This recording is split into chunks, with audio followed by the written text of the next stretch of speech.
तो hello everyone, आज हम लोग समझने वाले हैं स्वॉर्ड स्टार के पार्ट 187 को पूरी डिटेल में। बोले तो एपिसोड 187 के प्रीव्यू को, जहां पर कि लियू फेंग एक और बार भिड़ चुका है। कुछ ज्यादा ही स्ट्रांग लोग होते, लेकिन हर बार उसके पास कोई ना कोई तरीका होता है। तो क्या इस बार भी होगा? या कुछ भी क्यों ना हो, जो सावाई खा रहता है, जिसने जाल डाला था लियू फेंग के ऊपर, उसके चंगुल से तो लियू फेंग बचकर निकल गया था। उसको पछतावा हो रहा था कि उसने सबसे ज्यादा स्ट्रॉन्गेस्ट वेपन का, जो कि था 9 एब्सोल्यूट गॉड कंट्री, उसका इस्तेमाल क्यों नहीं करा। भले उसकी हाई कॉस्ट थी, फिर भी जब से सिल्वर विंग यहाँ से भागा है, उसने अभी के लिए तो हार मान ली है। और जो डेथ स्पिरिट, जो ब्लैक जेड एम्पर थे जिनके साथ में वो आया था, उनको उसने पूरी तरीके कंपेंसेट कर दिया है, जिससे कि वो लोग कुछ कहे ना। लेकिन कुछ भी क्यों ना, साइवा का सीडी प्लान करता है कि वो एक सबसे ज्यादा स्ट्रॉन्गेस्ट ऑटोमेशन वेपन को खरीदेगा लियू फेंग को मारने के लिए। उसी दौरान लियू फेंग थैंक्स करता है स्टार फैंटेसी एम्पर को, जिसने आकर उसकी जान बचाई है। वो लियू फेंग की फ्लाइंग मेथड को देखकर हैरान रह जाती है, जो कि टेलीपोर्टेशन और स्पेस लॉस का इस्तेमाल करता है, सब कुछ कंबाइन करके बहुत ज्यादा स्पीड में उड़ने के लिए, जिससे कि वो फास्टेस्ट एम्पर बन चुका है आज तक जो भी उसने देखे हैं। वहां से अलग होने के बाद लियू फेंग चेक करता है ट्रेजर को, जो कि छोड़ा था ब्लैक आर्मर्ड यॉथ ने, जिसको कि उसने पहले मारा था। जब वो देखता है तो उसको देखने के लिए मिलता है कि यहाँ पर एक सेकंड ब्लैक मेटल बोर्ड भी है, जो कि उस बिल्कुल सिमिलर उसकी तरह, जो कि उसने अर्थ के ऊपर ढूंढा था। ये जो बोर्ड है, इसमें पार्ट्स होते हैं नेमलेस मैनुअल के, जिसमें कि कंप्लीट सेकंड और 5th वॉल्यूम भी है और पार्ट भी है 7th के। ये जो मैनुअल है, इसकी वजह से ही वो जेडेक लिमिट्स को तोड़ पाया था। लेकिन अब क्या आगे इसका इस्तेमाल हो सकता है लियू फेंग के लिए, क्योंकि वो लाइफ चेंजिंग चीज थी। तो लियू फेंग रहता है सारे डेजर्ट्स को देखता है, जो कि नाशी यॉथ नाम के बंदे को मारकर उसको मिले थे। और भी जो आइटम्स होते वो कॉमन थे काफी ज्यादा, लेकिन एक बहुत ज्यादा valuable 1000 year light worth billions का एक रेयर पीस था। काफी सारे जो मटेरियल्स थे वो उसको बहुत ज्यादा पावरफुल टाइम पेपर बना रहे थे। लियू फेंग को रियलाइज होता है कि जो यॉथ था वो यहाँ पर एक इनक्रेडिबल ट्रेजर को इस्तेमाल करने के बारे में सोच रहा था। आइटम्स के बीच में लियू फेंग को मिलता है एक स्ट्रेंज क्रिस्टल बॉल, जो कि पूरे सूरज जैसा जल रहा था। जिस टाइम उसको टच करता है, वो उसमें से पावरफुल एनर्जी निकली, जो कि पूरे स्पेस एंड टाइम को बैंड कर दे रही थी। जो वर्ड्स रहते हैं उसके ऊपर लिखे थे, वो यहाँ पर दिखा रहे थे कि वो इनहेरिटेंस है crystal of the dream light God का, जो कि किसी भी इंसान को अलाउ करते हैं टाइम बेस्ड टेक्निक को लर्न करने के लिए। अगर कोई इंसान इसको अच्छे से प्रैक्टिस कर लेता है तो वो मैसेंजर बन सकता है, और तो और नेक्स्ट ड्रीम लाइट गॉड बन सकता है। लेकिन इस तरीके के जो इनहेरिटेंस है, उसको 10,081 एरास में ही इस्तेमाल किया जा सकता है। लियू फेंग को समझ में आता है कुछ ज्यादा पावरफुल, इसलिए अपने टीचर से वो पूछता है। उसके टीचर भी कहते हैं कि हाँ, ये है तो बहुत ज्यादा स्ट्रॉन्ग प्राइमल, जो कि है primal chaos city leader. Liu Feng उसके बाद सर्च करता है साइड एजर्स को, जो कि नाशी यॉथ ने छोड़े थे पीछे, लेकिन सिर्फ कुछ ही उसमें अच्छे वैल्यूएबल थे। उनमें से 1000 ईयर लाइट जो था, जो कि रेयर मटेरियल था टाइम बेस्ड वेपन को बनाने के लिए, वो बिलियंस ऑफ पॉइंट्स के बराबर था। अब यहाँ पर सब कुछ चेकआउट करने के बाद जो लियू फेंग रहता है वो यहाँ से आगे की तरफ बढ़ जाता है, और अब वो जाने वाला है एक अलग ही लेवल की चीज पर। जो लियू फेंग रहता है वो पहुंच जाता है होंग अलायंस पर, जो कि उसको इनवाइट कर रहे थे। नॉर्मली सिर्फ एम्परर ज्वाइन कर सकते हैं, लेकिन वो सिर्फ एक सेक्टर लॉर्ड है। क्योंकि उसके जो टीचर्स हैं वो भी इस अलायंस में है, इसलिए वो इसको एक्सेप्ट कर लेता है। 9 एम्परर जो रहते हैं अलग अलग रेसेस से, उसको विजिट करते हैं, जिसमें कि डिजायर एम्परर भी था एक नाम का बंदा, और रूल वो एक्सप्लेन करते हैं। एक बार तुमने ज्वाइन कर लिया तो तुम इस अलायंस को बिट्रे नहीं कर सकते हो। लियू फेंग यहाँ पर हाँ कर देता है। जैसे ही वो ज्वाइन करता है, ग्लोइंग स्टार जो रहता है वो अपीयर होता है उसके शोल्डर के ऊपर, और एक ह्यूज मिस्ट्री जो लाइट फिगर रहता है वो भी अपीयर होता है। जो फिगर रहता है वो वेलकम करता है लियू फेंग को, उसको बताता है कि जो होंग अलायंस है उसको ज्वाइन करने का मतलब है कि वो ह्यूमैनिटी के लिए फाइट करेगा और अलायंस के लिए, जो कि एक बहुत बड़ी बात है। अभी खाने पीने करने के बाद में लियू फेंग स्टडी करता है इस अलायंस के बारे में। उसको समझ में आती है 7 स्टार्स हैं। 1 स्टार न्यू कमर्स के लिए, 7 स्टार यूनिवर्स मास्टर्स के लिए हैं। होंग अलायंस सीरीज जो है उसके अंदर काफी सारे मिलियंस में एम्परर्स हैं, जिसकी बराबर की टक्कर का भी लियू फेंग पूरी पावर को इस्तेमाल करने के बाद हर एक स्टार से बटा हुआ है। इसके कोर में एक ऐसा मास्टर जो कि 7 स्टार से भी ज्यादा ऊपर है। लियू फेंग रहता है वो होंग अलायंस के बारे में और जानने की कोशिश करता है। उस समय में आता है कितने वेल्थ को कंट्रोल करके रखे हुए। यहाँ पर बिलियंस ऑफ मिक्स्ड एलिमेंट्स है, ऑक्शन है, रेयर ट्रेजर्स हैं, और यहाँ पर भले ही सिर्फ 3 मिलियन मेंबर्स हैं, लेकिन फिर भी स्ट्रॉन्गेस्ट ह्यूमंस हैं और पूरी ह्यूमैनिटी के फ्यूचर को अपने हाथों में रखे हुए है। उसी दौरान लियू फेंग फोकस करता है अपने नेमलेस मैनुअल के वॉल्यूम 2 के ऊपर। 3 महीने बाद उसकी जो अर्थ बॉडी रहती है वो फिनिश हो जाती है। उसकी जो बॉडी स्ट्रेंथ रहती है वो 6 गुना बढ़ जाती है नॉर्मल ह्यूमन कंपैरिजन में, जो कि रॉयल ब्लड की टक्कर की हुई थी। वो एक्साइट हो जाता है, इसलिए वो ट्राई करता है और ज्यादा ब्लड रिवर क्रिस्टल्स को एब्सॉर्ब करने के लिए।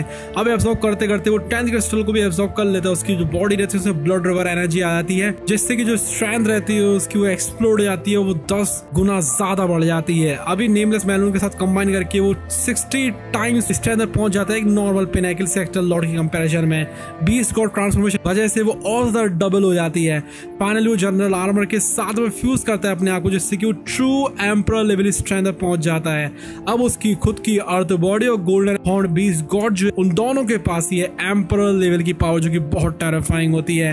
होंगलाइंग जो सिटी थी वो सबसे ज्यादा बड़ी गैदरिंग, जहाँ पर सारे एम्परर्स और यहाँ तक यूनिवर्स जो नाइट्स रहते हैं वो यहाँ पर मिलते हैं, लेकिन वो यहाँ पर अपनी स्ट्रेंथ को छुपा कर रखते हैं। हर जो मेंबर रहता है उसको हाउसिंग दी जाती है करीब 3200 स्क्वायर मीटर्स की। जो आउटर सिटी रहती है वो क्राउडेड रहती है, जिसमें करीब 3 मिलियन रेसिडेंट्स होते हैं। लियू फेंग एंटर करता है एक अच्छी सी जगह पर जहाँ पर काफी सारे लोग थे, जहाँ पर जो ग्रुप था वॉरियर का हर रेस से आया हुआ था।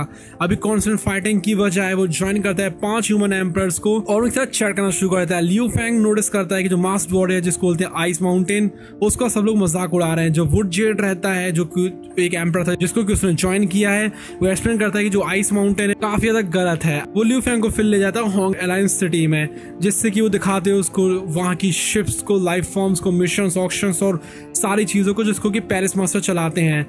उसके बाद वो विजिट करते हैं ग्रैंड यूनिवर्स ट्रेजर हॉल में, जो कि सबसे ज्यादा अच्छी सिटी थी यहाँ की, जहाँ पर ये काउंटलेस ट्रेजर से सेकंड फ्लोर जो था वो सिर्फ और सिर्फ 4 स्टार बीइंग्स के लिए था, या फिर उनके लिए जो कि 100+ बिलियन मिक्स्ड एलिमेंट्स के साथ में आगे होते हैं। लियू फेंग जो रहता है वो वू पेन एम्परर को देखता है जिसके पास में थे 7 स्टार के, लेकिन उसको कोई फर्क नहीं पड़ता है। वो अपने में ही यहाँ पर खोया हुआ था और सारी चीजों को कलेक्ट कर रहा था। लियू फेंग फिर डिस्कवर करता है मिस्टीरियस गोल्डन आर्मर को यूनिवर्स ट्रेजर हॉल में, जिसको कोई अगर पहन ले तो वो किसी के फिजिकल सूरत अटैक्स को 90% तक कम कर सकता है। लेकिन कुछ भी गुना उसके अंदर फ्लॉस थे, जैसे कि फिक्स साइज था, जॉइंट्स इसके रिजिड थे और काफी सारी प्रॉब्लम्स थी। कुछ भी क्यों ना 5 बिलियन मिक्स्ड एलिमेंट्स का इसका प्राइस था। काफी सारे लोग ट्राई करते हैं फेल हो जाते हैं, कुछ लोग तो मर भी जाते हैं उसको पाने के लिए। लेकिन कुछ भी क्यों ना हो, जो लियू फेंग रहता है उसको खरीद लेता है क्योंकि इसके लिए काफी ज्यादा मायने रखता है। उसके बाद लियू फेंग चला जाता है यूनिवर्स ट्रेजर हॉल में, वो काफी सारी चीजों को वहां पर भी लेता है, जिसमें कि उसको गोल्ड आर्मर भी मिलता है। वो अपने गोल्डन हॉर्न बीस्ट की बॉडी उसको टेस्ट करने देता है, जो आर्मर था मस्ट बीस्ट के साथ में, और एक मार्क बनाया था उसकी चेस्ट के ऊपर यान शान के शेप में, जिसका मतलब होता है वर्ड किंग। जो लियू फेंग रहता है वो रियलाइज करता है कि ये किंग आर्मर है, जो कि काफी ज्यादा हाई लेवल का पहले के कंपैरिजन में। लेकिन कुछ भी गुना जो आर्मर की पावर रहती कुछ ज्यादा खतरनाक थी, इसलिए ब्लड एंड रिवर एनर्जी और बीस्ट ट्रांसफॉर्मेशन को इस्तेमाल करने के बाद भी वो बीस्ट रहता है फुल इसको कंट्रोल नहीं कर पा रहा था। 30 साल तक लियू फेंग ट्रेन करता है, जिससे कि सेकंड मैनुअल के ऊपर वो मास्टरी कर सके। फाइनली वो आर्मर की फुल स्ट्रेंथ को कर पा रहा था अनलीश, जो कि 1 लाख सेक्टर लॉर्ड्स के बराबर थी, जिससे कि वो पिनेकल एम्परर अटैक्स को भी आराम से झेल सकता था। उसके बाद वो मिलता है कुछ और लोगों से, और यहाँ पर नाइट एम्परर लियू फेंग और पियर्सिंग टाइगर एक टीम को बनाते हैं, इससे कि लेजेंडरी सैक्रिफिशियल टावर को भी एक्सप्लोर कर सके, जो कि एक एंशिएंट सर्वाइवल बेस है, जिसको कि यहाँ पर काफी सारे रेसेस ने छोड़ा है। एंट्री करने के लिए एक स्पेशल टैलिस्मैन चाहिए होता है, जिसके ऊपर सोल इम्प्रिंट होना चाहिए। उसके अंदर उनको देखने के लिए मिलते हैं काफी सारे कॉर्प्सेस इन एम्परर्स के। मतलब यहाँ पर लियू फेंग आया है होंग अलायंस के अंदर और उसको यहाँ पर काफी सारी चीजें जो है वो खरीदने में लगा हुआ है। ये एक बहुत बड़ी सी शॉप है एक तरीके से इस यूनिवर्स में। लेकिन कुछ भी क्यों ना, 3 जो एम्परर्स रहते हैं, आइस ब्लेड, पर्पल क्लॉक और गोल्ड किंग, वो यहाँ पर आ जाते हैं। 2 ग्रुप जो रहते हैं ज्वाइन कर लेते हैं उनको, जिससे कि टावर को वो खोल सके। अब टेलीपोर्टेशन तो ब्लॉक हो गया था, लेकिन जो लियू फेंग की स्पीड रहती है वो उसके काफी तक काम आने वाली है। लियू फेंग की जो टीम रहती है, उसके जो राइवल्स रहते हैं, वो एंटर कर जाते हैं सैक्रिफिशियल टावर कोर के अंदर, जो कि काफी तक खतरनाक थे, लेकिन वो यहाँ पर कॉपरेट कर ले रहे थे। अंदर उनको देखने के लिए मिलते हैं काउंटलेस कॉर्प्सेस रेसेस के, जो कि काफी ज्यादा पहले ऑलरेडी वाइप्ड आउट हो चुके हैं 4 पिनेकल रेसेस के द्वारा। जो 6 एम्परर्स रहते हैं वो अपने टैलिस्मैन को रखते हैं पाथवेज के ऊपर, जिससे कि उसके कोर को कर सके एक्टिवेट। अभी उनको पता नहीं थी ये बात कि वो लोग ट्रिगर कर रहे हैं टावर की लिविंग AI गार्डियन को, जो कि इसके हिडन मास्टर को कर देता है alert. Near by God country में जो वो मास्टर रहता है वो 6 आर्म्ड गोल्ड रॉब्ड एम्परर था, जो कि रिवील करता है कि जो सर्वाइवर्स हैं इस रेस के वो सीक्रेटली काफी ज्यादा टाइम से छिप कर रह रहे हैं और इंतजार कर रहे हैं आउटसाइड आकर, जिससे कि वो इस कोर को अनलॉक करे, जिससे कि उसके अंदर ट्रेजर ले सके।